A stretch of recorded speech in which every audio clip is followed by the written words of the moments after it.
welcome back. Do you guys remember my scorpion? It's not too visible at the moment, but it was when I initially poured it and demolded it. But what I wanted to show you guys is how to get a more professional finish with your gloss flood coats.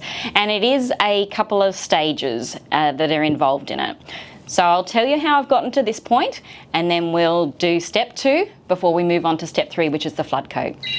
So remember to have a look back at the link and what stage we finished our scorpion with. I literally demolded it out of the silicone mold and it was ready for display. In saying that, the edges were ever so slightly sharp and it didn't just have that perfect glossy finish all over the sides. There were some markings on it from the silicone mold. So I decided to sand it back.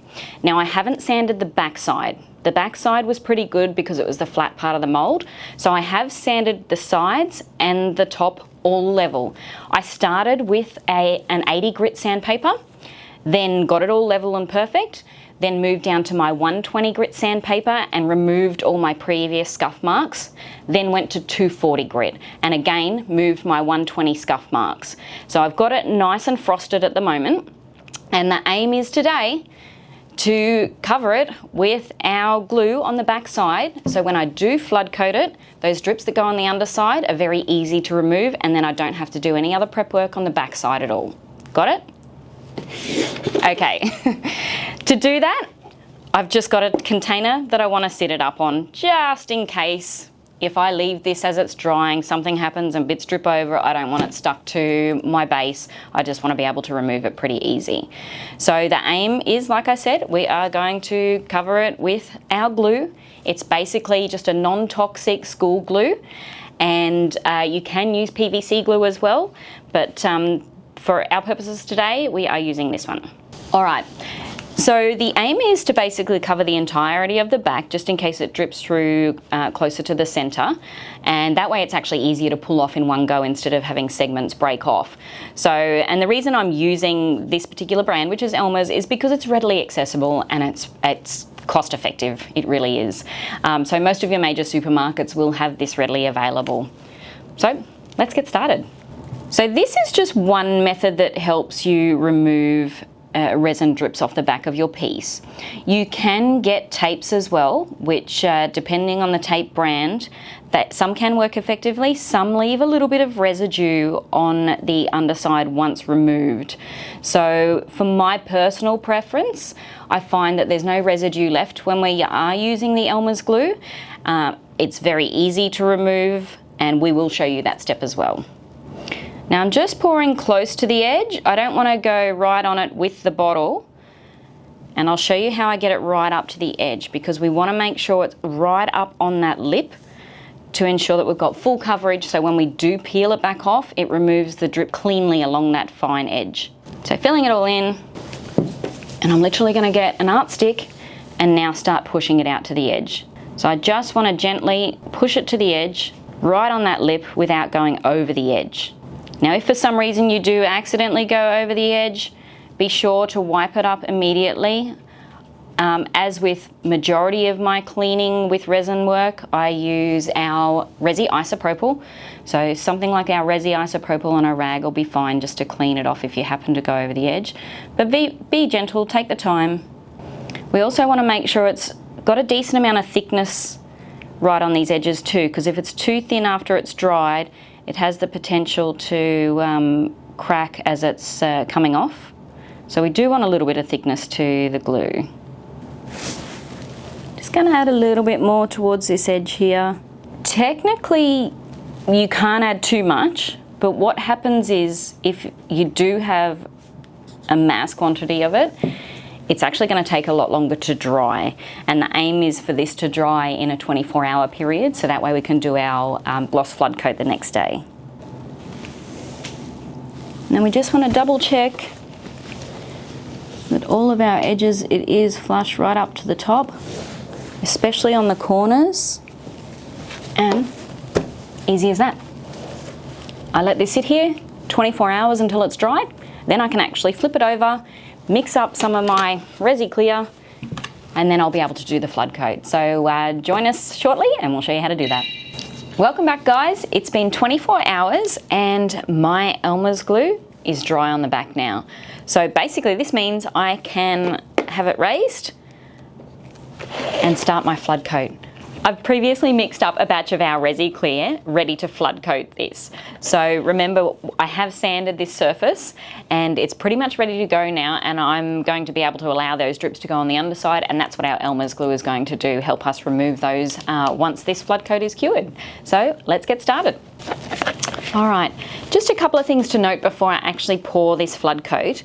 Now, I did make sure that this surface is completely clean, and I did wipe it over with our Resi isopropyl and a clean cloth. The resin that I've previously mixed up, I have had sitting here for about 15 minutes now. So it is just at that stage where it's starting to get slightly warm, which is what I want. It helps with the basically thickening up that tiny bit.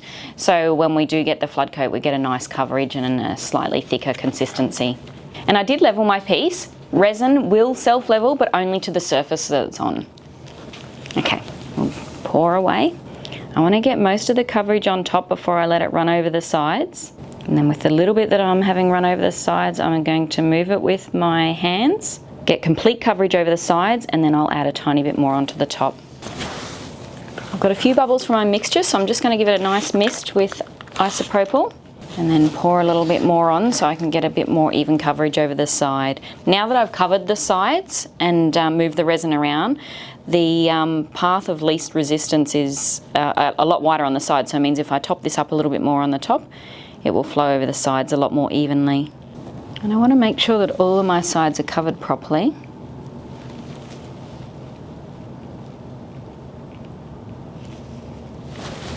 And give it another mist with isopropyl.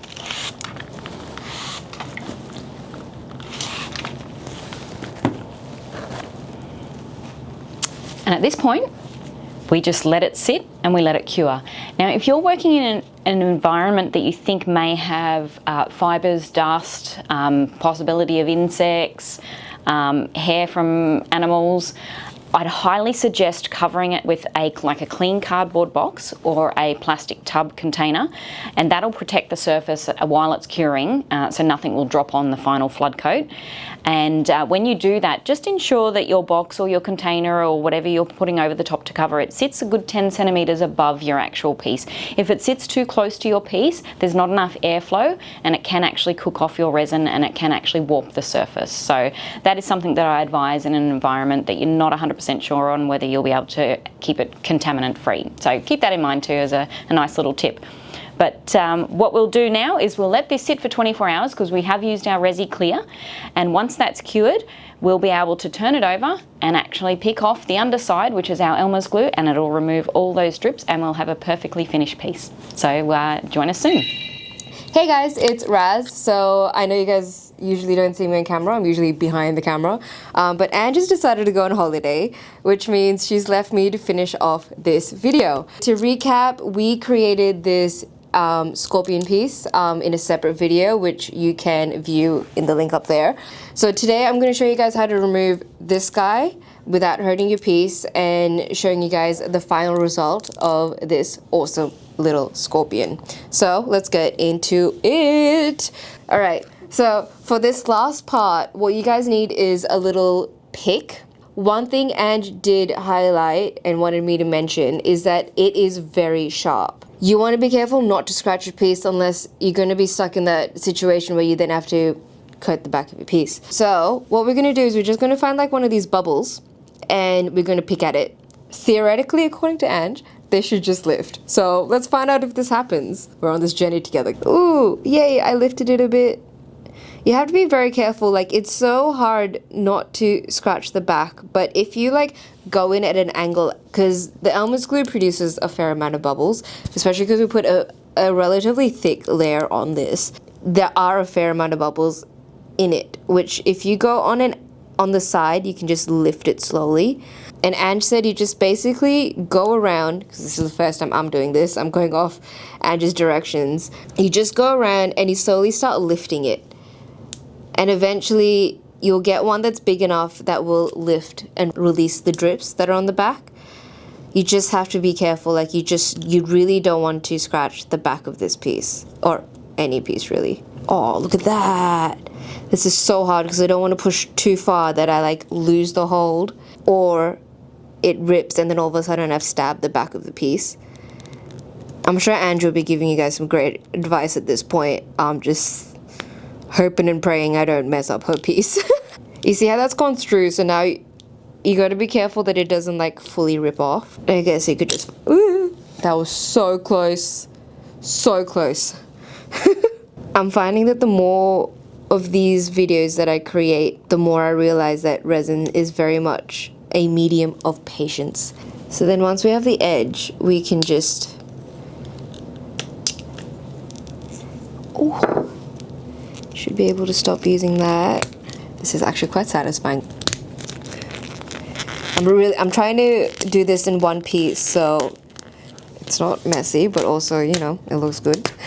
Ta-da! How easy was that? I know there are other methods where you can tape up and then you just remove the tape, but then sometimes that tape leaves residue because you have to be careful with what tape you use with resin. But this is actually a very easy and seamless way of doing this. Wow. There you guys have it. This is the final piece. So, hope you guys like this method. This is a really cool trick. I have seen a couple of resin artists use the tape method and other things to remove drips from the back. I find this quite handy because it's so seamless and very satisfying to remove. You do have to be careful with it because you do not want to scratch the back of your piece. But if you guys have other methods on how you can remove drips when you're doing a top coat, drop them in the comments below.